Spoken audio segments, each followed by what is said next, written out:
Hello friends, कैसे हो आप सभी। आशा करता हूँ आप सभी अच्छे होंगे और आपकी तैयारी भी काफ़ी अच्छी चल रही होगी। फ्रेंड्स, मैं विष्णुदत्त शर्मा एक बार फिर से आपके अपने YouTube channel RK exam cracker पर स्वागत करता हूँ। फ्रेंड्स, आज के इस वीडियो लेक्चर में मैं आपके लिए जो हमने RRB NTPC special general awareness की सीरीज स्टार्ट की है उसका पार्ट 15 लेके आया हूँ। हर पार्ट की तरह हम इस पार्ट में भी 20 मोस्ट इंपॉर्टेंट MCQ डिस्कस करेंगे। उनसे रिलेटेड जो एक्स्ट्रा इन्फॉर्मेशन है और जो उनसे रिलेटेड एक्स्ट्रा क्वेश्चन बनते हैं वो सब हम यहाँ पर कवर करेंगे। फ्रेंड्स, ये क्वेश्चंस काफ़ी इंपॉर्टेंट क्वेश्चंस होते हैं और कई बार अलग अलग कंपटीशन एग्जाम्स में ये पूछे जा चुके हैं और आगे भी इनके पूछे जाने की संभावना है। और जो RRB NTPC है उसके लिए ये काफ़ी इंपॉर्टेंट क्वेश्चन है। और फ्रेंड्स, ये क्वेश्चंस काफ़ी सिलेक्टेड क्वेश्चन है। मैंने ये काफ़ी जो इम्पोर्टेंट है रिपीटेड क्वेश्चन है वो यहाँ पे सिलेक्ट किया है और मैं यहाँ पर आपके लिए लेके आता हूँ। और फ्रेंड्स, उससे पहले अगर आपने अब तक हमारे चैनल को सब्सक्राइब नहीं किया है तो जल्द से जल्द चैनल को सब्सक्राइब जरूर कर लें और बेल आइकन को भी ज़रूर प्रेस कर लें। उससे आपको हमारी आने वाली सभी वीडियोज़ के बारे में नोटिफिकेशन मिल जाएगा। तो आइए फ्रेंड्स, शुरू करते हैं आज की वीडियो। देखते हैं पहला क्वेश्चन दिया गया है, पूछा गया है इन ऑप्शन में से कौन सा ऐसा ऑप्शन नहीं है, नोट पूछा गया है, जो कि कंपोस्ट की जो प्रोसेस होती है, कंपोस्ट होता है हिंदी में खाद बोलते हैं उसको, खाद बनाने की जो प्रोसेस उसमें हेल्पफुल नहीं है, तो नोट पूछा गया है। तो यहाँ पे हमारा सही आंसर होगा ऑप्शन डी, जो फिश बोन्स होती हैं वो इसमें हेल्पफुल नहीं होती। बाकी जो तीन ऑप्शन है एग सेल्स, सारडस्ट और टी बैग्स, इनसे हम कंपोस्टिंग की जो प्रोसेस होती है उसके थ्रू कंपोस्ट बना सकते हैं। देखिए, जो कंपोस्ट होता है वो मेनली ऑर्गेनिक मैटर होता है। जब उसको डिकम्पोज किया जाता है गला सड़ा के, कंपोस्टिंग की प्रोसेस के थ्रू ये कंपोस्ट बना जाता है, खाद बना जाता है। ओके, और जो ये कंपोस्ट की जो प्रोसेस होती है, कंपोस्ट होता है जो इसके थ्रू बनता है, वो काफ़ी यूजफुल होता है कई एप्लीकेशंस में। जैसे सोयल इरोजन होती है, जो भूमि का कटाव होता है उसको ये कंट्रोल करने के काम आता है। और जो लैंड एंड स्ट्रीम, जो झरने होते हैं या भूमि होती हैं उसको सुधारने में, उसको वहाँ से कटाव है या फिर स्ट्रीम है जो उसको भी उसमें कुछ कमी है, डिफेक्ट है, तो उसको सुधारने में ये काम आता है। और ये वेटलैंड्स की कंस्ट्रक्शन में भी काम आता है। नेक्स्ट क्वेश्चन पूछा गया है, जो काफ़ी पुराने ओल्ड मॉडल की पेंडुलम वॉच होती थी उनका जो वर्किंग सिस्टम था, जो वर्किंग प्रिंसिपल था उनका, वो कम्प्लीटली किस टाइप का होता था, किस मेथड पे बेस्ड था। सही आंसर होगा ऑप्शन ए, मैकेनिकल।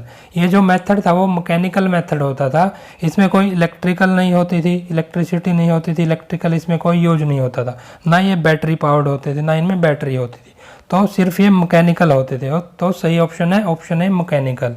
देखिए, जो ओल्ड टाइप की जो पेंडुलम क्लॉक होती थी, वॉचेज होती थी, उनमें एक पेंडुलम यूज होता था, एक वेट ऐसे लटका दिया जाता था, ये पेंडुलम की तरह काम करता था और ये इसके टाइम को जो है करेक्ट रखता था। नेक्स्ट क्वेश्चन पूछा गया, जो नेपाल की पहली जो महिला प्रधानमंत्री नहीं सॉरी राष्ट्रपति, जो नेपाल की पहली राष्ट्रपति है महिला, वो कौन है। सही आंसर होगा ऑप्शन बी, विद्या देवी भंडारी। देखिए, जो विद्या देवी भंडारी हैं वो करंट में नेपाल की प्रेसिडेंट है और ये सेकंड प्रेसिडेंट है नेपाल की। नेपाल के जो पहले प्रेसिडेंट हैं उनका नाम है रामवरण यादव। जो करंट PM है नेपाल के उनका नाम भी याद रखेंगे, KP शर्मा ओली जी। और जो कैपिटल है नेपाल की वो काठमांडू में है। और जो पहले प्राइम मिनिस्टर थे, पहले प्रधानमंत्री थे नेपाल के, वो थे विश्वेश्वर प्रसाद कोइराला। नेक्स्ट क्वेश्चन पूछा गया, ऐसा कौन सा आर्टिकल है, कौन सा अनुच्छेद है संविधान का जो कि यूनिफॉर्म सिविल कोड से रिलेटेड है। सही आंसर होगा ऑप्शन डी, आर्टिकल 44, जो अनुच्छेद 44 है। और ये DPSP, जो directive principles of state policy है, उनके अंडर में आता है ये। और इसमें क्या है, जो पूरा इंडिया की टेरिटरी है, पूरा इंडिया का जो क्षेत्र है, उसमें पूरे में यूनिफॉर्म सिविल कोड को ये फॉलो करता है, इसके अनुच्छेद के अकॉर्डिंग। ओके, जो आर्टिकल 41 है वो भी बताता हूँ मैं। ये है right to work, to education और to public assistance in certain cases, कुछ फिक्स्ड केसेज में इन सबको ये फॉलो करता है। और आर्टिकल 42 है provision for just and human, एक काइंड टाइप का जो व्यवहार है, बिहेवियर है of work and maternity relief, इन सब से ये रिलेटेड है। और आर्टिकल 43 है जो वो रिलेटेड है लिविंग वेजेज होती हैं जो वर्कर्स की। नेक्स्ट क्वेश्चन पूछा गया है, जो केसर ए हिंद का अवार्ड था वो महात्मा गांधी को दिया गया था। उनकी जो एम्बुलेंस सर्विसेज प्रोवाइड की उनमें महात्मा गांधी ने जो अपना कंट्रीब्यूशन दिया, योगदान दिया साउथ अफ्रीका में। तो ये अवार्ड किन्होंने दिया था, कौन से वायसराय या गवर्नर जनरल थे उस टाइम पे जिन्होंने ये उनको प्रदान किया था? सही आंसर होगा यहाँ पे हमारा ऑप्शन सी, लॉर्ड हार्डिंग। जो लॉर्ड हार्डिंग है उन्होंने ये महात्मा गांधी को अवार्ड दिया था। ओके, देखिए जो लॉर्ड हार्डिंग है वो 1899 से 1905 के बीच इंडिया के वायसराय रहे थे, और जो ये अवार्ड दिया उनको, ये दिया गया था गांधी जी को 1915 में लॉर्ड हार्डिंग के द्वारा, और उन्होंने ये 1919 में अवार्ड है जो ये वापस कर दिया था अंग्रेज़ों को। क्योंकि क्या हुआ था 1919 में जो जलियांवाला बाग हत्याकांड हुआ था उससे नाराज़ होकर गांधी जी ने उनको वापस लौटा दिया था ये अवार्ड। जो लॉर्ड डलहौजी है वो 1849 से 1856 के बीच इंडिया के गवर्नर जनरल रहे, और लॉर्ड कैनिंग है वो जो इंडिया है उसके लास्ट गवर्नर जनरल थे 1856 से 1862 के बीच, और पहले वायसराय भी थे ये। लॉर्ड कर्जन है जो 1910 से 1916 के बीच वायसराय रहे ये। सॉरी, जो लॉर्ड हार्डिंग है, ये मैंने गलती से बोल दिया, जो लॉर्ड हार्डिंग है वो 1910 से 1916 के बीच रहे थे, और जो लॉर्ड कर्जन है वो 1899 से 1905 तक वायसराय रहे थे इंडिया के। ओके, तो 1915 में उन्होंने अवार्ड दिया था गांधी जी को। नेक्स्ट पूछा गया जो बैटल ऑफ महाभारत है, जो महाभारत का युद्ध लड़ा गया वो कितने दिन तक चला था? सही आंसर होगा ऑप्शन बी, 18 डेज, 18 दिन तक महाभारत का युद्ध चला था। देखिए जो ये युद्ध हुआ था महाभारत का वो कुरुक्षेत्र में हुआ था, और जो हस्तिनापुर की राजगद्दी थी उसके लिए युद्ध लड़ा गया कौरवों और पांडवों की सेना के बीच। और एक पॉइंट याद रखेंगे, जो भीष्म पितामह थे जिनको भीष्मा भी बोलते थे, वो कौरवों के सुप्रीम कमांडर थे, और उन्होंने लगातार 10 दिन तक उन्होंने लड़ाई लड़ी थी। इस जो ये लड़ाई थी महाभारत का युद्ध था, इसमें पांडवों की विजय होती है। नेक्स्ट क्वेश्चन पूछा गया जो tomb of Mughal emperor Humayun है, जो मुगल बादशाह थे, सम्राट थे हुमायूं, उनका जो मकबरा है वो कहाँ पर है, कहाँ पर बनाया गया है? सही आंसर होगा ऑप्शन बी, ये दिल्ली में बनाया गया है। हुमायूं के बारे में जानते हैं, इन्हीं का जो साम्राज्य था वो 1530 से 1540 और फिर 1555 से 1556 के बीच था। ओके, तो 2 पार्ट्स में डिवाइड था इनका, और इनकी जो मृत्यु हुई थी वो 1556 में हुई थी। और वो कैसे हुई थी, ये अपनी लाइब्रेरी थी इनकी एक, उससे उसकी सीढ़ियों से नीचे उतर रहे थे तो ये गिर के वहाँ पे मर गए थे, और इनको दिल्ली में ही दफना दिया गया था। और इनकी एक बायोग्राफी है, याद रखेंगे, इनकी जो इनके ऊपर बुक लिखी गई है, इनकी जीवनी है, वो इनकी बहन थी गुलबदन बेगम, उनके द्वारा लिखी गई है। ये क्वेश्चन भी पूछा जाता है एग्जाम्स में। नेक्स्ट पूछा गया है क्वेश्चन, जो इन ऑप्शन में से कौन सा एक है जो बायो सैंड वाटर फिल्टर्स होते हैं उनके बारे में सही नहीं है, ट्रू नहीं है, नोट पूछा गया है। तो यहाँ पे हमारा सही आंसर होगा option D, high quality water is always defined. जो उच्च गुणवत्ता का जो पानी होता है वो हमेशा सुनिश्चित होता है, तो ये सही नहीं है। बाकी ऑप्शन सही है हमारे। ओके, तो आंसर होगा ऑप्शन डी। देखिए जो बायोसैंड फिल्टर्स होते हैं जिनको BSF शॉर्ट फॉर्म में बोला जाता है, वो वाटर ट्रीटमेंट के लिए, जो खराब अगर पानी है तो उसको सही करने के लिए यूज होते हैं। और ये अडॉप्ट किए गए हैं जो स्लो सैंड फिल्टर्स होते हैं हमारे ट्रेडिशनल, जो लोकली यूज होते हैं ट्रेडिशनल लेवल पे, उनके कंसेप्ट से इनका ये कंसेप्ट लिया गया है। और बाकी ऑप्शंस में जैसा दिया गया है, जैसे ये पैथोजेंस होते हैं, जो रोगाणु होते हैं, उनको डीएक्टिवेट करते हैं और उनको मार देते हैं। और जो सेडिमेंटेशन की जो प्रोसेस होती है इसमें, वो बड़े पार्टिकल्स, बड़े कणों को रिमूव करती है, और जो फिल्ट्रेशन की प्रोसेस होती है वो छोटे कणों को वो हटा देती है, रिमूव करती है। नेक्स्ट पूछा गया चूज ऑड वन, जो ऑप्शन दिए गए हैं इनमें से अलग ऑप्शन चुने। बाकी 3 सेम है लेकिन एक अलग है, वो ऑप्शन हमने चुनना है। तो सही ऑप्शन होगा हमारा ऑप्शन बी, कैफीन। जो कैफीन है वो इनमें से ऑड वन है, बाकी जो कोकिन है, निकोटिन है और हीरोइन है ये सेम है। ये तीनों एक नशीले पदार्थ हैं। ओके, जो कोकिन है वो हमें प्राप्त होता है कोका नाम के प्लांट से, जो कि साउथ अमेरिका में पाया जाता है मेनली, और ये एक नशीला पदार्थ है, एडिक्टिव है, ये काफ़ी स्टिमुलेंट की तरह यूज होता है, एक उत्तेजक ड्रग की तरह ही यूज होता है। निकोटिन भी एक नशीला पदार्थ है और ये काफ़ी एडिक्टिव भी है और ये काफ़ी हार्मफुल भी है। ओके, और ये जो तंबाकू का प्लांट होता है उससे ये हमें मिलता है। हीरोइन भी एक नशीला पदार्थ है। बाकी कैफीन है जो ये कॉफ़ी में पाया जाता है मेनली, ये हमारी बॉडी को एनर्जी प्रोवाइड करता है और एक्टिवेट भी करता है। जब हम सुस्त से होते हैं तो ये कैफीन एक्टिवेट करता है बॉडी को। नेक्स्ट क्वेश्चन पूछा गया, एयर इज जो हवा होती है वो क्या होती है, किस चीज़ का मिक्सचर होती है। सही आंसर होगा option D, mixture of both elements and compounds. जो तत्व होते हैं और यौगिक होते हैं दोनों चीज़ों का ये मिक्सचर होता है, मिले होती है। देखिए जो मेनली एयर होती है उसमें गैसेज और डस्ट पार्टिकल्स होते हैं, इनका ये मिक्सचर होती है। जो गैसेज होती है मेनली एयर में नाइट्रोजन होती है सबसे ज़्यादा 78%, ऑक्सीजन होती है 21%, आर्गन होती है 0.9% और कार्बन डाइऑक्साइड होती है 0.04%। और जो कंपाउंड यहाँ पे एक वर्ड आता है इसको हिंदी में यौगिक बोलते हैं, ये बनाया जाता है जब दो या दो से ज़्यादा एलिमेंट्स होते हैं, जो तत्व होते हैं, उनको जब केमिकली बॉन्ड किया जाता है। नेक्स्ट पूछा गया, जो वर्ल्ड हेरिटेज साइट है, एक विश्व की एक विरासत की जो साइट है, स्थल है, पशुपतिनाथ टेम्पल। जो पशुपतिनाथ का मंदिर है वो कहाँ पे है, कौन से सिटी में, कौन से कंट्री में। सही आंसर होगा ऑप्शन सी, काठमांडू। जो काठमांडू है नेपाल में ये पशुपतिनाथ मंदिर है और ये लॉर्ड शिवा का एक मंदिर है और ये हिंदुओं का एक काफ़ी पवित्र टेम्पल है। इसको याद रखेंगे, जो ये पशुपतिनाथ मंदिर है ये बागमती रिवर के बैंक्स पे है, उसके किनारे पे है और इसको जो यूनेस्को वर्ल्ड हेरिटेज साइट का दर्जा दिया गया यूनेस्को के द्वारा वो 1979 में दिया गया, ये भी याद रखेंगे। नेपाल के बारे में जानते हैं, नेपाल की कैपिटल काठमांडू है और उसके करंट जो पीएम है, प्रधानमंत्री है, उनका नाम केपी शर्मा ओली जी है और जो राष्ट्रपति है उनका नाम विद्या देवी भंडारी है। नेक्स्ट क्वेश्चन पूछा गया, जो ऑपरेशन स्माइल है वो किस चीज़ से रिलेटेड है। सही आंसर होगा ऑप्शन डी, लॉस्ट चिल्ड्रन। जो लापता बच्चे हैं उनसे ये रिलेटेड है और ये 2015 में चलाया गया था होम मिनिस्ट्री, गृह मंत्रालय के द्वारा। इसका एक एम था, टारगेट था कि 2022 तक इंडिया से चाइल्ड लेबर को ख़त्म करना है। इसी से रिलेटेड एक और पोर्टल है, एक है पेंसिल नाम का पोर्टल, याद रखेंगे, PENCIL, पेंसिल वेब पोर्टल है।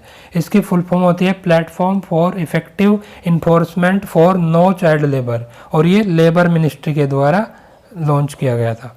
नेक्स्ट क्वेश्चन पूछा गया है, इनमें से कौन सा एक CT स्कैन के बारे में सही नहीं है।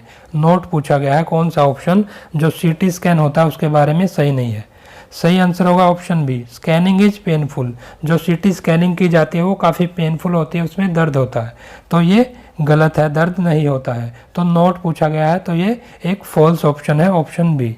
देखिए जो CT स्कैनिंग होती है उसकी फुल फॉर्म होती है कंप्यूटराइज्ड टोमोग्राफी स्कैनिंग और इसमें हम जो कंप्यूटर और जो रोटेटिंग एक्सरेज मशीन्स होती हैं उनको यूज करते हैं हमारी बॉडी की अलग अलग जो इमेजेस हैं उनको क्रिएट करने के लिए। जो CT स्कैन होती है वो काफ़ी कॉम्प्लेक्स फ्रैक्चर होते हैं, जो बोन फ्रैक्चर या ट्यूमर्स होते हैं उनको भी ये डिटेक्ट कर लेता है। ओके, इस प्रोसेस के थ्रू। एक और इम्पोर्टेंट प्रोसेस होती है सेम रिलेटेड, MRI की फुल फॉर्म होती है मैग्नेटिक रेजोनेंस इमेजिंग और ये यूज करती है रेडियो वेव्स, लेकिन CT स्कैनिंग में जो मेनली यूज होती है वो एक्सरेज। ये इन दोनों में डिफरेंस है। नेक्स्ट क्वेश्चन पूछा गया है, भारत का पहला जो सैटेलाइट, पहला उपग्रह कौन सा था जो भारत में बनाए गए लॉन्च व्हीकल से ही जिसको लॉन्च किया गया था। सही आंसर होगा ऑप्शन बी, रोहिणी। जो रोहिणी उपग्रह है उसको भारत में बनाए गए लॉन्च व्हीकल से लॉन्च किया गया था, ऐसा पहला उपग्रह था और ये 1980 में इंडिया ने लॉन्च किया था और ये इसरो के द्वारा, इंडियन स्पेस रिसर्च ऑर्गेनाइजेशन के द्वारा लॉन्च किया गया। और जो ये इंडिया का पहला लॉन्च व्हीकल था उसका नाम भी याद रखेंगे, वो था SLV-3, satellite launch vehicle 3। Okay, जो आर्यभट्ट है वो पहला सैटेलाइट था इंडिया का जो इंडिया में बनाए गए लॉन्च व्हीकल से नहीं लॉन्च किया गया था, लेकिन सबसे पहले लॉन्च किया गया था सैटेलाइट आर्यभट्ट 1975 में। और एक दो पॉइंट्स याद रखेंगे, एक वुमेन है, एक महिला है, रितु करिधाल श्रीवास्तव। इनको रॉकेट वुमेन ऑफ इंडिया के नाम से जाना जाता है। जो हमारा मार्स ऑर्बिटल मिशन था, मंगलयान मिशन, उसकी ये डिप्टी ऑपरेशन डायरेक्टर रही है, तो याद रखेंगे रॉकेट वुमेन ऑफ इंडिया। और रॉकेट मैन ऑफ इंडिया जानते हैं जो इसरो के करंट डायरेक्टर हैं K. शिवान जी, उनको इस नाम से जाना जाता है। और मिसाइल मैन हम सभी जानते हैं डॉक्टर APJ अब्दुल कलाम को हम बोलते हैं। नेक्स्ट क्वेश्चन पूछा गया है, जो 2016 का corruption perception index CPI index था, जिसमें इंडिया को 168 देशों में से क्या रैंक थी इंडिया की, 2016 में पूछी गई। सही आंसर होगा ऑप्शन बी 76, 76वीं रैंक थी इंडिया की इसमें। और जो ये इंडेक्स है, जो ये CPI इंडेक्स जो पब्लिश किया जाता है वो ट्रांसपेरेंसी इंटरनेशनल के द्वारा किया जाता है और इसने स्टार्ट किया था 1995 में। सबसे पहला जो इंडेक्स रिलीज किया था वो 1995 में किया था। और ये एक लेवल को शो करता है जो पब्लिक सेक्टर में करप्शन होती है, उसके लेवल को ये बताता है ये इंडेक्स। अभी 2020 की बात करते हैं। जो 2020 ईयर है उसमें जो टॉप 5 कंट्रीज है इसमें जो कम करप्ट है, बिल्कुल कम करप्शन है जहाँ पे, वो है डेनमार्क, फिनलैंड, न्यूजीलैंड, स्वीडन और सिंगापुर। और जो सबसे ज़्यादा करप्ट कंट्रीज हैं वो है सोमालिया और साउथ सुडान। इंडिया की रैंकिंग याद रखेंगे, इंडिया की रैंकिंग है 80 इंडिया की इसमें रैंकिंग है 2020 में। नेक्स्ट क्वेश्चन पूछा गया है, जो एसिड रेन है जिसको हिंदी में अमलिया वर्षा बोलते हैं, वो कौन सी गैसेज के रिलीज होने से, जो हवा में कौन सी गैसेज के रिलीज होने से ये होती है। सही आंसर होगा यहाँ पे हमारा ऑप्शन बी, सल्फर डाइऑक्साइड और नाइट्रोजन ऑक्साइड्स, इन दोनों के हवा में मिलने से इन गैसेज के ये वर्षा होती है। बेसिकली क्या होता है, जो ये सल्फर डाइऑक्साइड और नाइट्रोजन के ऑक्साइड्स होते हैं वो एक दूसरे से मिक्स होके वाटर, जो पानी होता है और ऑक्सीजन गैस होती है उसके साथ मिक्स होके एक और बाकी कुछ केमिकल कंपाउंड्स और होते हैं उनसे मिक्स होके एक पोल्यूटेंट बनाते हैं और फिर इसकी फॉर्म में, इन पोल्यूटेंट्स की फॉर्म में एक एसिड रेन होती है, अम्लीय वर्षा होती है। और इसके काफ़ी हार्मफुल इफ़ेक्ट्स हैं, ये ह्यूमंस को भी अफेक्ट करती हैं, फिशेज को और बाकी जो वाइल्ड लाइफ है, दूसरे जो जीव जंतु हैं उनको ये काफ़ी अफेक्ट करती है।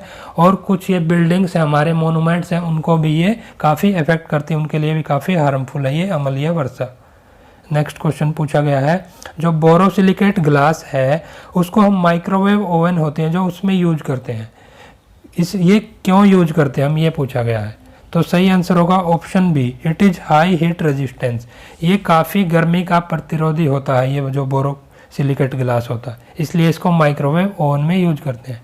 देखिए जो बोरोसिलिकेट ग्लास होता है उसमें जो मेनली जो एलिमेंट होता है जो इसके लिए काफ़ी इम्पोर्टेंट है वो होता है बोरॉन ट्राइऑक्साइड, और इसकी लगभग 15% ये अमाउंट होती है इसमें। इसी के कारण ये जो ग्लास होता है, सिंपल ग्लास, उसको ये काफ़ी स्पेशल बना देता है ये एलिमेंट जो बोरॉन ट्राइऑक्साइड है, इससे ये थर्मली शॉक रेजिस्टेंस बन जाता है। और जो ये बोरोसिलिकेट ग्लास है ये काफ़ी नॉन टॉक्सिक होता है, ये जहरीला भी नहीं होता और काफ़ी सेफ भी होता है ये यूज करने में। नेक्स्ट क्वेश्चन पूछा गया है, इनमें से कौन सा ऑप्शन है जो कोलेस्ट्रॉल होता है जो उससे डायरेक्टली रिलेटेड नहीं है, नोट पूछा गया है। तो सही आंसर होगा ऑप्शन सी, रेसस प्रोटीन। जो रेसस प्रोटीन है या रेसस फैक्टर भी बोलते हैं हम इसको, सॉरी ये फैक्टर आएगा यहाँ पे, रेसस फैक्टर, ये थोड़ी मिस्टेक होगी प्रिंटिंग में, प्रोटीन की जगह फैक्टर आएगा। रेसस फैक्टर ऐसा जो ऑप्शन है जो कोलेस्ट्रॉल से डायरेक्टली रिलेटेड नहीं है। जो रेसस फैक्टर होता है उसको RH से डिनोट करते हैं हम, RH इसका सिंबल होता है, और ये एक ब्लड ग्रुप सिस्टम होता है। ये डिस्कवर किया गया था कार्ल लैंडस्टेनर और अलेक्जेंडर वीनर के द्वारा 1937 में, ये याद रखेंगे। और इसमें क्या होता है, जो ये रेसस फैक्टर होता है, RH फैक्टर होता है, ये हमारी जो RBC होती हैं, रेड ब्लड सेल्स होती है, उनके ऊपर पाया जाता है। बाकी ऑप्शंस के बारे में जानते हैं। जो LDL है, लो डेंसिटी लिपोप्रोटीन, इसको शॉर्ट फॉर्म में LDL बोलते हैं और इसको बैड कोलेस्ट्रॉल भी बोलते हैं, क्योंकि ये क्या करता है, जो कोलेस्ट्रॉल होता है उसको लीवर से हमारी बॉडी के टिश्यूज में ये ट्रांसपोर्ट कर देता है। और जो HDL है इसको हम गुड प्रोटीन बोलते हैं, हाई डेंसिटी लिपोप्रोटीन है जो, उसको गुड प्रोटीन बोलते हैं, क्योंकि ये क्या करता है, जो हमारी बॉडी से जो कोलेस्ट्रॉल है उसको इकट्ठा करता है, उसको एब्जॉर्ब करता है और उसको जो लीवर है उसके पास भेज देता है, और लीवर फिर इसको बॉडी से बाहर भेज देता है। ओके, तो ये याद रखेंगे। नेक्स्ट क्वेश्चन पूछा गया है, कौन सा ऐसा एक मोबाइल फ़ोन टच पैनल नहीं है इनमें से, नोट पूछा गया है, जो कि सेंसिंग मेथड, जो संवेदनशील मेथड्स होते हैं उनसे ये रिलेटेड है। तो नोट पूछा गया है कौन सा नहीं है इनमें। सही आंसर होगा ऑप्शन बी। जो वॉइस रिकॉग्निशन का मेथड है वो टच पैनल से रिलेटेड नहीं है। बाकी तीनों ऑप्शन है जो finger touch, glove touch, light transmittance, ये तीनों हमारे फ़ोन के टच पैनल से रिलेटेड है। जो वॉइस रिकॉग्निशन है उसको हम स्पीच रिकॉग्निशन भी बोलते हैं। और ये क्या करता है, इसमें जो कंप्यूटर सॉफ्टवेयर व हार्डवेयर होता है वो हमारी जो ह्यूमंस की वॉइस होती है, जो हमारी आवाज़ होती है, उसको वो डिकोड कर लेता है, उसको पहचान लेता है। नेक्स्ट क्वेश्चन पूछा गया है, इनमें से कौन सा ऑप्शन है जो मेमोरी कैपेसिटी, जो हमारी कंप्यूटर की मेमोरी कैपेसिटी होती है, जो स्टोर करती है डाटा को, उनसे रिलेटेड नहीं है। यहाँ भी नोट पूछा गया ऑप्शन। तो सही ऑप्शन होगा ऑप्शन सी, HB। जो HB है वो कोई भी मेमोरी स्टोरेज कैपेसिटी की यूनिट नहीं है। बाकी तीनों ऑप्शन है जो GB, TB और ZB, ये मेमोरी कैपेसिटी के यूनिट्स हैं। देखिए मेनली क्या होता है, जो सबसे छोटी स्मॉलेस्ट यूनिट होती है मेमोरी कैपेसिटी की कंप्यूटर में, वो होती है बिट। याद रखेंगे बिट। और 8 बिट मिलके एक बाइट बनाती हैं। फिर आता हमारा किलो बाइट, 1024, 1024 बाइट्स मिलके एक किलो बाइट बनाती हैं। और हम इसको अप्रोक्सीमेटली 10⁻³ बाइट्स भी बोल देते हैं। फिर आता है मेगा बाइट्स, ये होता है लगभग 10⁻6 बाइट्स या फिर 1024 किलो बाइट्स। फिर आता हमारा GB, गीगा बाइट। याद रखेंगे गीगा बाइट इसकी फुल फॉर्म है। 10 की पावर, इसको हम 1024 1024 MB या फिर 10⁻9 बाइट्स भी बोलते हैं। फिर आता है TB, टेरा बाइट्स जो होते हैं वो 10⁻12 बाइट्स या फिर 1024 गीगाबाइट के इक्वल होता है। और ये नेक्स्ट जो लास्ट है ZB, इसको बोलते हैं जेटा बाइट। ये याद रखेंगे 10⁻21 बाइट्स के लगभग ये इक्वल होता है। तो फ्रेंड्स ये हमने सभी ऑप्शन के बारे में जान लिया। तो फ्रेंड्स यहाँ पे हमारे जो आज के 20 इंपॉर्टेंट क्वेश्चन थे वो हमने कवर कर लिए, और उनसे रिलेटेड जो एक्स्ट्रा इन्फॉर्मेशन थी वो भी मैंने यहाँ पे डिस्कस कर ली। तो फ्रेंड्स आशा करता हूँ ये क्वेश्चंस आपको पसंद आए होंगे और ये वीडियो भी आपको काफ़ी पसंद भी आया होगा और ये आपके लिए काफ़ी यूजफुल भी होगा। तो फ्रेंड्स अगर आपको वीडियोज़ हमारा पसंद आता है तो वीडियो को ज़्यादा से ज़्यादा लाइक करें और ज़्यादा से ज़्यादा अपने फ्रेंड्स के बीच शेयर भी ज़रूर करें। और अगर आप ऐसी ही ज़्यादा से ज़्यादा वीडियो देखना चाहते हैं तो चैनल को सब्सक्राइब ज़रूर कर लें और बेल आइकन को भी प्रेस कर लें। उससे आपको हमारी आने वाली सभी वीडियोज़ के बारे में जल्द ही नोटिफिकेशन मिल जाएगा। तो फ्रेंड्स और अगर आपका कुछ हमारे जो वीडियोज़ हैं उनसे रिलेटेड कुछ सजेशन है तो वो आप फ्रीली कमेंट बॉक्स में कमेंट कर सकते हैं। तो फ्रेंड्स इसी के साथ आज की वीडियो को समाप्त करते हैं और मिलते हैं नेक्स्ट वीडियो में नेक्स्ट अच्छे क्वेश्चंस के साथ और नेक्स्ट पार्ट के साथ। तो फ्रेंड्स थैंक यू।